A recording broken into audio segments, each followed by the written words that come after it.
going back to when we were talking about the budget, it's easier, I think, to allocate a pot of money to a new build, because you can go, okay, well, I'm buying a house for that. So when we're looking at it, we look at the budget and go, well, how can it be 350,000? We're only doing 2 rooms. But then, as you say, you add a new roof, you add all new windows, flooring, lighting, kitchen, bathroom, and then you go, okay, well, actually, that is what we're getting for our money. So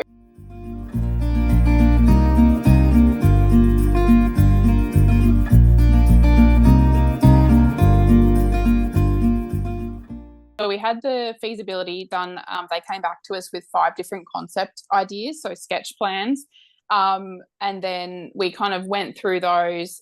They proposed a few different things. So when she was on site, she said, I understand what you're trying to do, but because you're getting rid of a bedroom, would you be open to an extension? I said, well, at the moment, we're open to anything. Like, that's what we want. We're just after ideas and see what it could look like. So a couple of the designs came, some of them were fairly similar, but with slight variances. We basically ended up settling on a combination of 2 of them. So one of them is basically very similar to what we'd done, but moving the front door, which had never occurred to me. I was just like, oh, we'll have to come through the laundry. It'll be like a mudroom type situation. Like, we'll live with that. That's fine. It'll be like an entryway. I'll just make it look less like a laundry, more like an entryway. And then so they kind of proposed putting it where the front door is now and sort of rejigging that a little bit. And so that was actually one of the things that I said to Damien after we'd done it, do you think it was worth going through this process, given he was so sold on, like, you've got the plan, why would you bother? And I said, in other words, I told you so. Yeah. And he said, well, yeah, they have kind of come back with what you said, but it's worth it for these extra little bits that we didn't think about and just had never occurred to us. So he said, yeah, actually, it was worth doing. And I mean, that was less than $5,000 for us to go through and do that. And I think for the peace of mind, even that it gave us, that because they had given us these ideas back, then obviously they work as well. So it's not just us looking at something going, well, I'm sure that would be okay. And then not being a designer, obviously having the spatial awareness and stuff of not being able to judge circulation and things like that. So they actually did come back. One of the concepts was for effectively a 1-bedroom extension. And so we kind of liked that idea. And they had put preliminary pricing just from like an online calculator in with all the different options as well.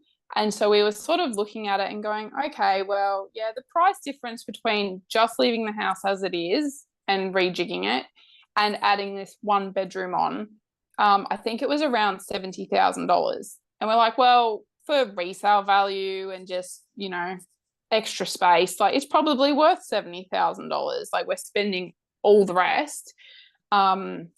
So we said, yep, that sounds good. We'll go with that one.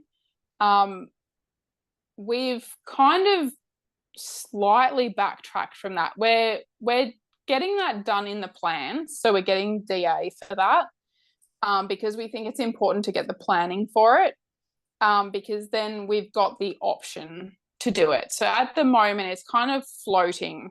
I think it will depend on budget, but also just what's happening when we get to build. Hopefully we don't need the bedroom. At the moment, the 3rd bedroom is kind of a junk room. Like, it's got a piano, it's got all the linen because there's no storage in the bathroom. It's got a couple of wardrobes, and it's got all that sort of other random wrapping paper and all that kind of stuff that just doesn't live anywhere else. So my hope is that all the storage will be taken care of and there won't be anything that needs to go in that room. So the fact that we're getting rid of it won't matter. But I think probably for resale, even if we'd sold the house and we only had the plans, I think that would help, because it might have someone look at it and go, oh, okay, well, they've already got the 3rd bedroom approved. Or we could slightly modify that extension and, you know, you can keep this house and make it bigger if you needed to, but sort of kind of counteracts what you were saying before about, you know, someone could just come along and knock the place down and do what we were going to do. So yeah, we're kind of just sort of playing that by ear, I suppose. But it was definitely worthwhile going through that process.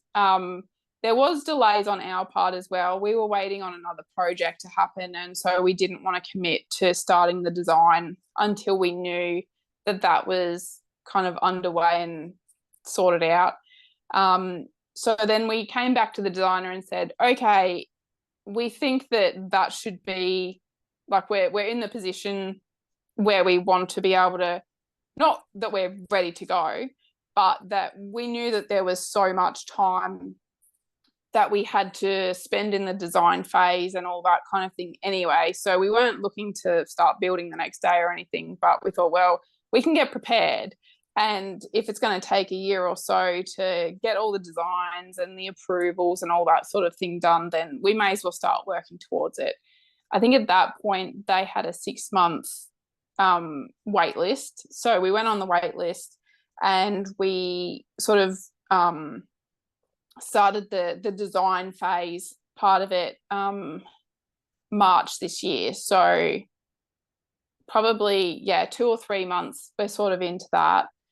We did have a refresher just because it had been over a year since doing the feasibility. So just had a meeting, ran through everything. We ran through our brief again just to make sure that nothing had changed or we didn't want to add anything.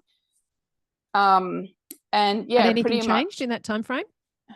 Well, they're only really small things. So originally we'd put in that we wanted parking for our caravan, but we'd sold our caravan. So that was taken off. So like, oh, that's easy. And we also had flagged that we had a lot of drainage issues. And there was basically a swamp at the bottom of our garden, which we thought was related to the septic system just being really old.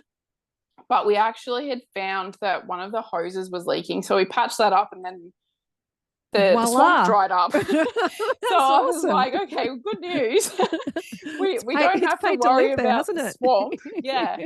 And that's the thing, like, we were so close when we were talking to that builder originally about doing this knockdown, and we said, oh, we're sort of on probably 4 months from selling our house, and we said, do you think we should move in and get a feel for it, you know, the sun, the wind, all that kind of stuff? And he's like, well, if you're knocking it down anyway, what's the point? I'm like, good point.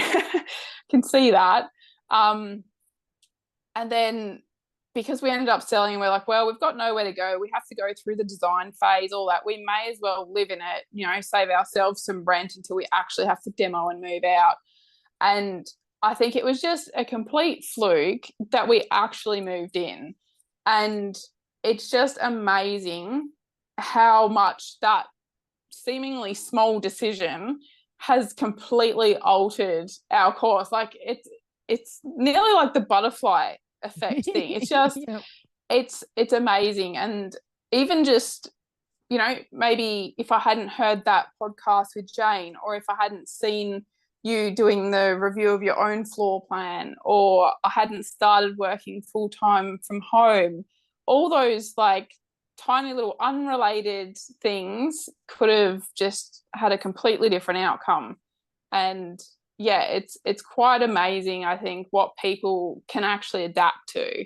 And now that we've been living here 2.5 years, it doesn't feel small anymore. Like, we still have the issues where, you know, we argue about the laundry because I dry everything in the lounge room. And so got all these clothes everywhere and all that kind of stuff. So there's still issues. but it doesn't feel small anymore. It feels, well, right size really, because we got rid of everything that we didn't need to be able to fit here.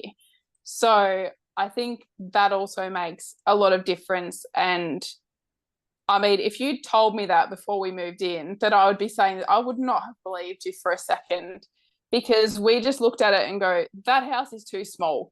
Who would even build a house that small? Like, that's just ridiculous. And it was a black and white thing. Just it's our little tiny house. Like, that's what we always used to say. We're just moving into a tiny house.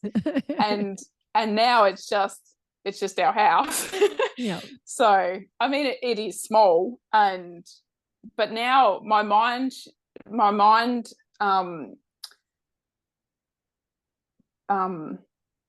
what's it called, the mind setting, like I've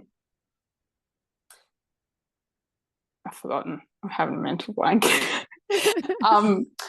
But yeah, my mind has completely flipped. Like, now I look at pictures or videos online of big houses and I just think, oh, I couldn't bear the thought of cleaning something that big.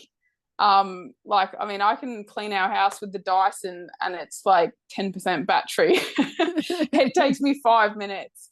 And yeah, it's amazing not only what you can adapt to, but how you actually, once you've adapted to it, it actually becomes the preference. So I couldn't imagine living in a big house anymore. Like our old house, it just seems quite foreign to me now, having lived here for so long. So it's quite strange how brains work. Yeah. It's really interesting because you've obviously just adjusted your whole perspective on things through that experience.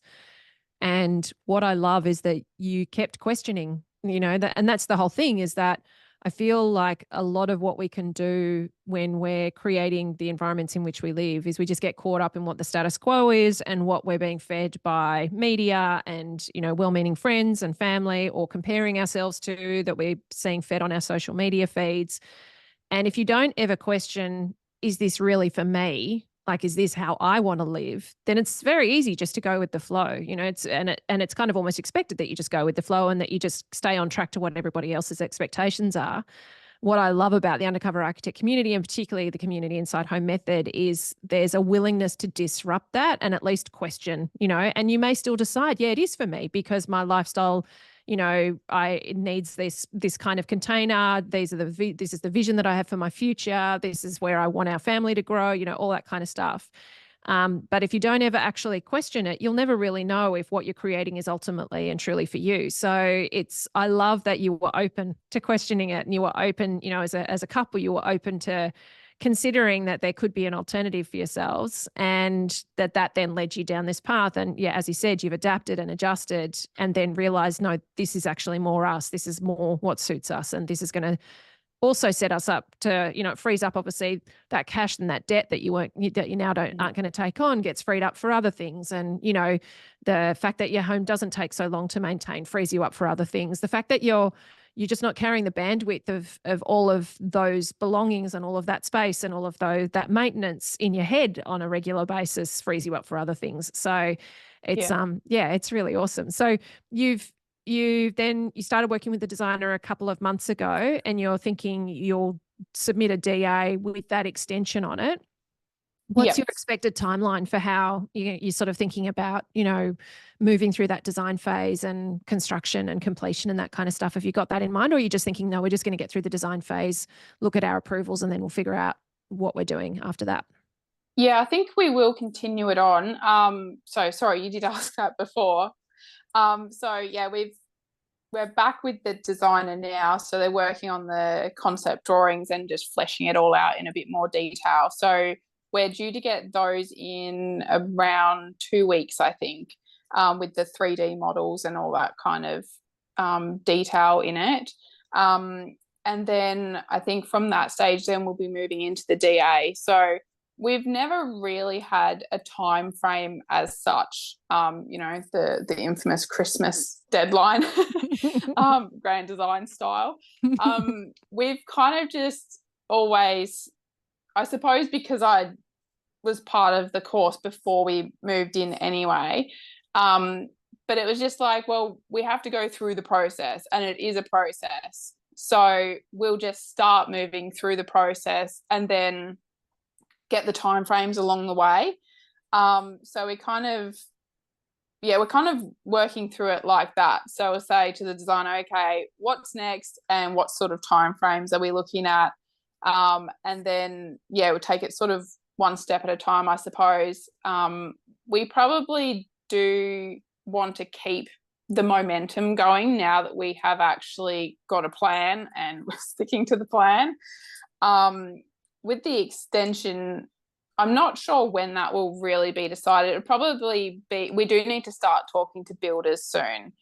I think that's possibly one of the things that I am a bit sad about with not doing a new build, is that I was so convinced that like we would do this awesome pack process, and because we have now such a small scope, I think it kind of changed the way that I looked at it, that, a builder probably wouldn't be interested in, I mean, we're effectively moving like 2 rooms around. So there's probably not so much. You might be surprised, I think, for the right builder, because there's still so much in the fact that you're working with an existing house. You're looking at reconfiguring and adding plumbing, and there will be retrofit and repair of existing work. There may be, I imagine the designers sort of looked at the condition of the house, and I was going to ask you about the condition of the house and what you have to do to bring it up to, kind of current standards. But I think getting a builder at the very least to help you understand what could you potentially uncover in the process of renovating this house that could be a surprise to you and then have budget implications and time implications would definitely be worthwhile. And there are builders who operate smaller operations, who operate smaller businesses, who like doing the pack process and getting involved earlier, because it gives them the opportunity to help you understand that before they're obviously there on site with a contract in place and then having to pull the house apart to discover those things. So so I wouldn't dismiss that it's not possible for you to work with somebody in that way, and you won't know until you obviously start having conversations with them about it. So that is something that we do need to start looking at. So the designer has encouraged us to still, like, as part of how they normally work, it's not a pack process as such, but they do encourage people to start interviewing builders early, so sort of around DA stage, and then sort of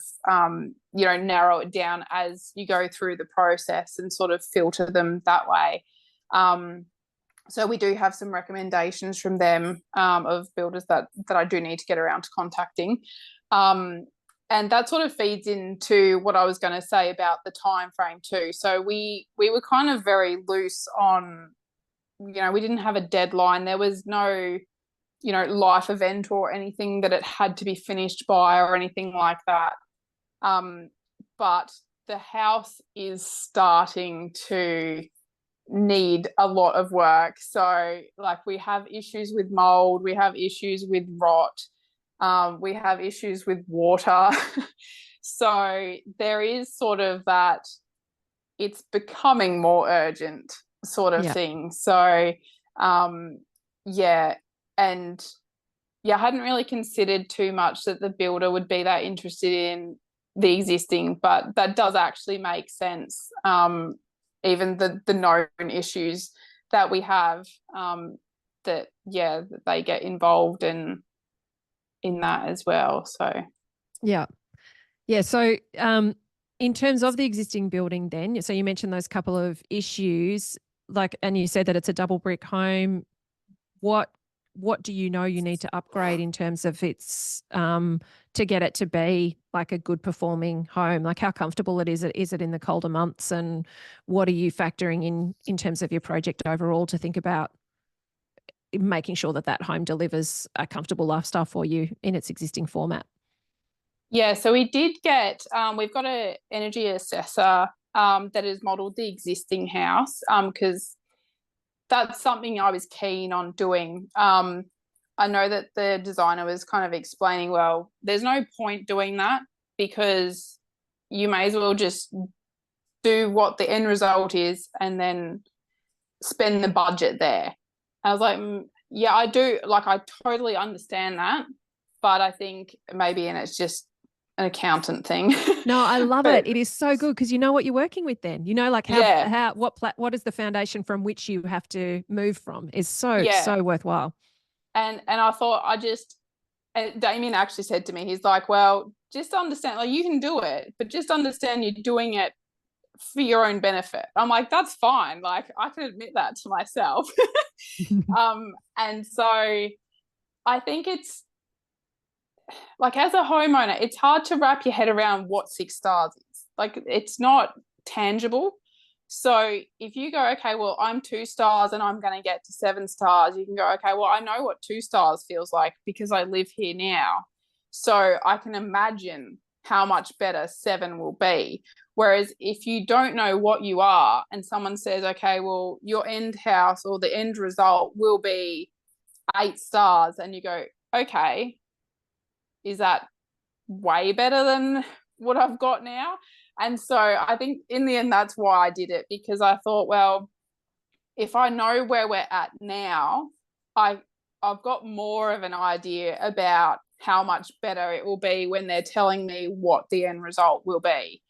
So it did got some feedback last week that it's currently 2.3 stars. So and I did have a chat with the assessor as well. And he said double brick homes are normally pretty good. I thought they were very rare in Tassie. Obviously, WA have lots of double brick homes, but I haven't really heard of any here. So I thought it was kind of an odd thing. But he said usually it's the condensation that is the main issue, and we do have issues with that, obviously, with the mold, and we've got some leaking plumbing somewhere in a wall. Which is probably the main maintenance issue we have at the moment, which is in the bathroom. So that is due to be fixed as part of, like, it will just be fixed because we're moving the plumbing around. So it's just a matter of, I think, waiting that out at the moment, unfortunately. Might be worth, design, I don't know if you've got a dehumidifier, can be worthwhile getting. I do now. Yeah. Yeah. I got that a couple of months ago. I was like, I'm not going through another winter with that. So yeah, I think the designers also discussed the roof. And so at the moment we've got a flat roof.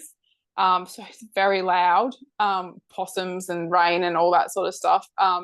I had kind of assumed there was no insulation in it. It's also 1968. So I thought, well, whatever's up there is probably long gone or not very efficient. We did kind of run around with a thermal camera, and I think there's insulation. There are some gaps. So there's something up there. But yeah, they've sort of suggested maybe redoing the roof. That will give us more insulation, also some condensation management as well. I'm not entirely sure if we can do too much, given that it's double brick. So there's no insulation in that cavity at the moment. So yeah, I haven't sort of dived into what options are available. Do you have there. Are there brick vents on the internal walls? No, there's no vents anywhere. Oh, okay. Yeah. So, and it's concrete slab as well. So yeah. There's I mean, there's a few strategies that you can do with brick homes to retrofit insulation to them. Double brick's obviously a little bit tricky because the cavity is how the wall is sort of drying out. So but there are some blow-in options and things like that. You just then have to look at the selections to make sure it's not something that's going to get wet and grow mold in it, and then look at ways that the wall can still dry out. So, but I think it's really, I love that you got that energy efficiency assessment done to understand where you're working from. Are your windows single glazed at the moment? They're single glazed and very thin, and they're timber framed, and quite a few of the timber frames are actually rotten. And I realized yesterday, I think we've had some Arctic winds apparently, and they were actually hitting our house and not only just coming straight in, but also going up slightly. So we've found a few gaps that had water coming in. So yeah, I might go around with some silicone on the weekend and try and patch up a little bit more. Yeah. Obviously someone's done that in the past, quite a few times. I would suggest a lot of them are painted shut, the windows. So that's what I was kind of a bit surprised. Like, we don't have too much draft proofing to do because double brick, there's no vents. Most of the windows are fixed pane. But yeah, definitely looking forward to upgrading the windows. Yeah, so Yeah. Yeah, I think it'll be really interesting to see. And of course, getting that energy efficiency assessment kind of looked at as you go. Even in making those value decisions, you know how there's the session of the Nat Hers Under the Hood Inside Home Method, that where Sid 2 is actually showing how he identified individual changes and then the impact that they had on the star rating, and then got those changes priced so that the client could make value-based decisions with the data about what was worth investing in, on a case-by-case basis, rather than just going, okay, well, we're going to do all of this and this is what it will cost, but you don't really understand the nuances of what is driving the improvement. So it can be worthwhile definitely sort of looking at those things individually. So I think it's really awesome the way that you're traveling along this and thinking about it methodically. And it sounds like you've got really great alignment with the designer, which is ultimately, you know, because I think that what a lot of people can contend with is that they want to do what you're doing, but then they meet a designer who doesn't stay constrained, who just keeps suggesting, well, what if we do this? And what if we do this? And kind of keeps leading them down this path, and they end up with a house bigger than what they'd planned. Whereas the designer that you're working with is obviously very much in aligned with you in terms of your values and the way that you're looking at this house. So I think that's going to stand you in really good stead as you sort of travel along this journey. Did you have any questions for me in terms of where you're at or things that you're thinking about? well, mainly it was just the insulation and that kind of stuff. But I know that, you know, obviously inside the course there's all like a massive wealth of information for all that kind of nitty gritty sort of detail. So yeah, I think it's just a matter of trying to maintain momentum and probably using the downtime as well, that we have, like when we're waiting for stuff to come back to us. That sort of, it's very easy to kind of, oh, it's a week, we'll just let it slide. Oh, it's another week. But so many times we were like, oh, the wait list is 6 months, that's so far away. And then next minute they were emailing us saying, can we come out next week? You're like, oh, but I haven't done anything. Like, I'm not prepared. So it's amazing how slow time goes, but then how quickly it goes as well. So I think, like, even 2.5 years in this house, you know, we probably thought we'd be finished by now, if we were way back on day one. But then also it seems like we've barely been here. So yeah, time's a bit of a weird thing, but yeah, I think there are many yeah. listening who will totally resonate Yeah. with what you're saying. It's very, very, very familiar and very common. So it's really, yeah, it's really exciting and awesome to hear you share your story of this journey, because I think it is something that a lot of people are now starting to think about as an alternative for themselves. And I love that, what, you know, that, as I said earlier, that you've really kind of thought intentionally about this, and then you're pulling the right team around yourself. So I would definitely encourage you to start having those conversations with builders. You'll find that, you know, that maintaining momentum is always going to be difficult, especially in these things that do feel very long in their duration. You know, you give your designer feedback and then they go away for a while, and it can all feel like it can feel like it's moving quite slowly. And I think that's because our expectations can be educated by reality TV and other things where we just see stuff happening, you know, super fast. And so the momentum can be maintained by obviously setting yourself those tasks, you know, on on a weekly or fortnightly basis of the kind of things that you want to get done or content that you might want to watch. But then also if you start pulling in those other professionals, like chatting to the builder, like thinking about those kinds of things, then that their work will start to also set tasks for you, and you'll start to maintain some momentum with that. So, and yeah, I think given the renovation, given the work that needs to be done to the existing house, getting a builder to help you understand the real cost of that can then help you make decisions about, is that extension going to be part of this process now? Or is that something you want to delay or even not do yourself? So it'll help you get more containers around some of that thinking. So I think that's definitely a worthwhile bit of homework for you to do. Yeah. Yeah, I think it definitely is. It's amazing how quick time flies while you're busy waiting. And I know it's something that's been mentioned in the other homeowner podcast as well, about they wanted to get as much stuff lined up before they started with their designer, because they knew once that happened, it would just take off like a train.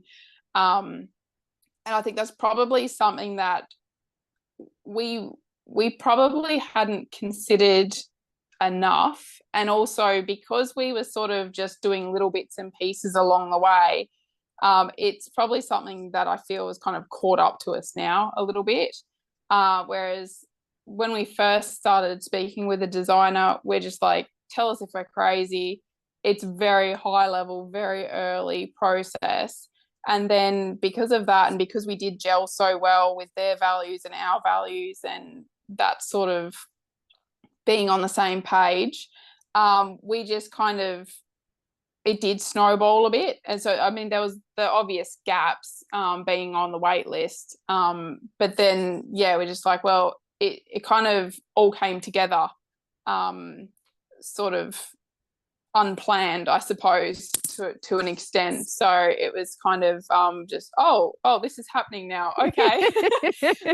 we should probably, like, we need to be doing our brief. We didn't even realize we got on the train. we're on the train, it's moving. We need to sort stuff out. Like, we actually have to write our brief and to do all this stuff. So I do feel like we were playing catch up a little bit with that. And even like moving through the course, I'm a completionist. So the amount of times I've gone back to step one and I'm like, no, okay, I need to convince myself I've done the pre-design module. Like, stop looking at it. Yes. I need to move on and do the next step. So that's probably been a bit of an issue for me.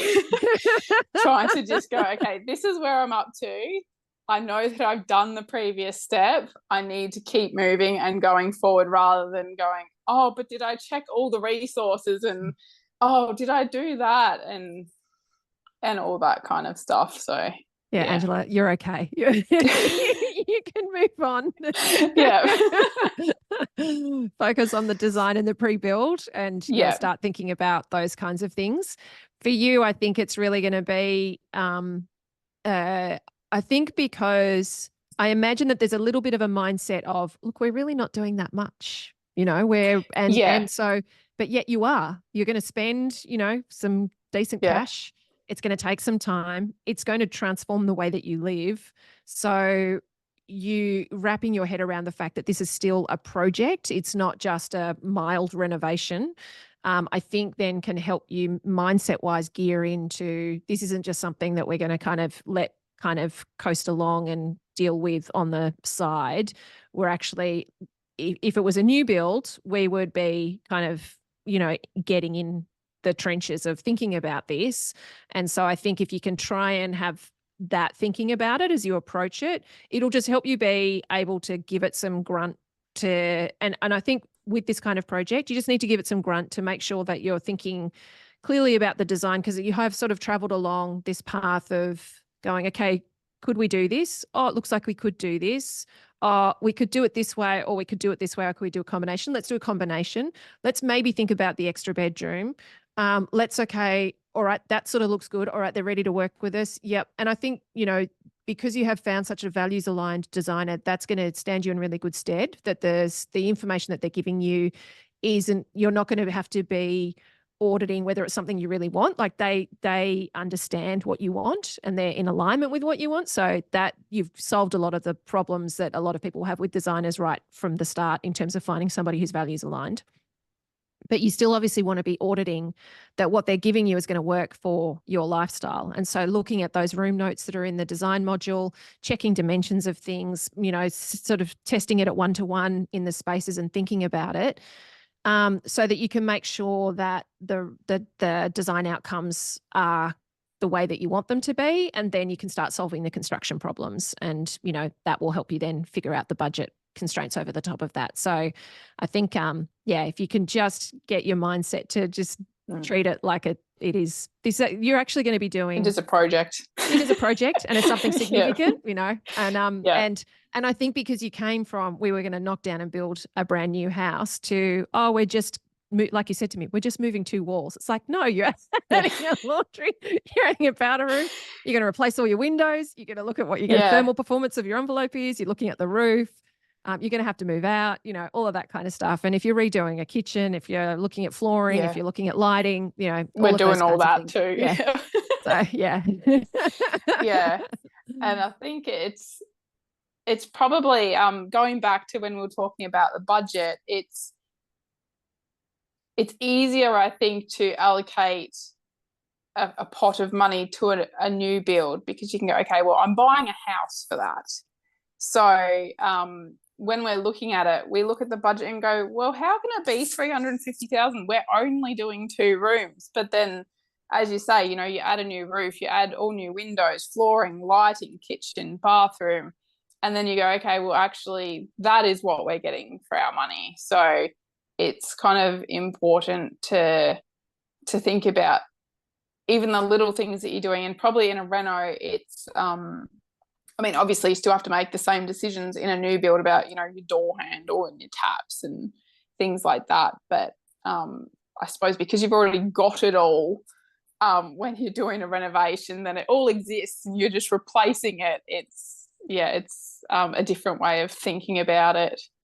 It definitely is. And it can be the stumbling block. Like that can be the tricky thing. And that can be why I guarantee at some point you'll look at what this budget is and then you'll see an ad for a project home in the paper and go, what, we could get an entirely brand new house for what we're spending on just replacing everything that we currently already have, but at the same time, that what you have needs maintenance, it needs improvement and, all of that, and it needs upgrading. And so, it is that age-old quandary that people do struggle with renovations. And it's like you say, you already have everything that you're going to be essentially having in your new home, except for the laundry and the powder room and, some reconfigured space.